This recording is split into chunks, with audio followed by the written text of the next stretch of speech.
Hey guys, Mike again from Grinding Gears Garage. Getting ready to do a little compression test on our Yamaha Raptor. We got it fired up after we installed our new starter and it's smoking real bad. We bought this bike without any knowledge of it running or not. The clutch was bad so we couldn't bump start it, and the starter was bad so we couldn't actually crank it over. So we're going to take our OTC compression tester kit. Your Raptor uses a 12mm plug. So ours has an adapter that threads onto our M14 hose. So we threaded that on. We're gonna tighten it up before we install it. Our kit has a nice quick disconnect feature, so we have an M16, two M14s, an M10 adapter, and a, not sure what size this is. This is M18. So we have a bunch of different sizes. Should do pretty much every spark plug out there. So then we're going to take our gauge assembly over with our quick disconnect and our M12 hose over. We're going to move over to the Raptor, show you guys how to do a quick compression test.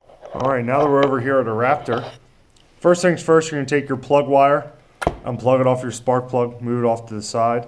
It's not needed. You're also going to make sure your fuel is off, just so you're not pumping extra fuel into the motor.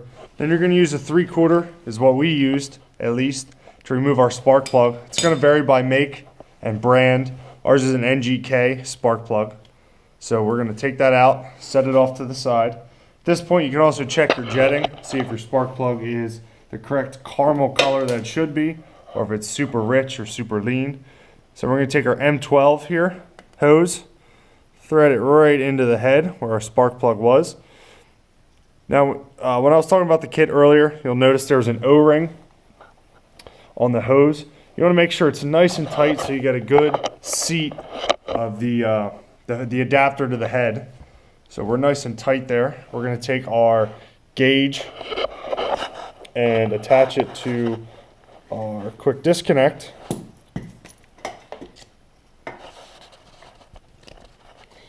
So now that's nice and snug. We're going to set up here and do our compression test real quick and show you guys how it's done. Alright, so we got our gauge set in here. I try and videotape this process. It's a little tough.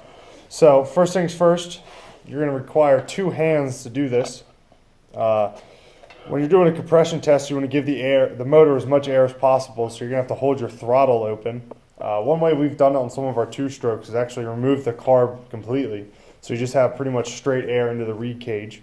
So you're going to turn your quad on. Turn the switch to run. Now we have our fuel turned off, so we're going to grab hold of our throttle here. Make sure it's wide open. Make sure your throttle's wide open. And then you're going to press the start button. So we're going to see what our gauge does.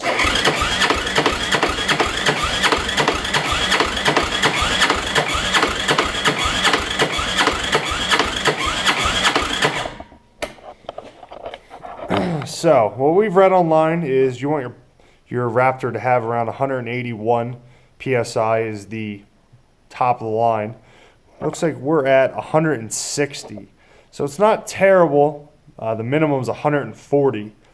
So that's not too bad. We're going to do this test a few more times and see where we're at. You're supposed to do this warm.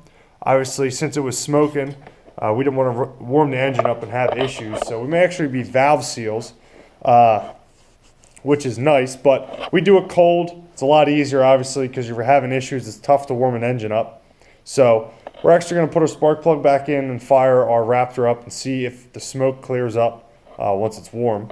So thanks for watching, guys. Once again, subscribe, like, and comment with any questions you have. Just want to do a quick little video on the compression test for your Raptor. It's pretty straightforward. Once again, you want to see around 180 PSI on a warm engine. Obviously ours is cold. We haven't warmed it up yet. So because our numbers are semi-decent cold, we may actually put the plug back in it and fire it up and let it run, even though it smokes, and see what we can get on a warm engine. So thanks for watching, guys. Hopefully we'll have some other videos on this Raptor before we decide to put it up for sale. Have a good one. We'll talk to you guys later this week.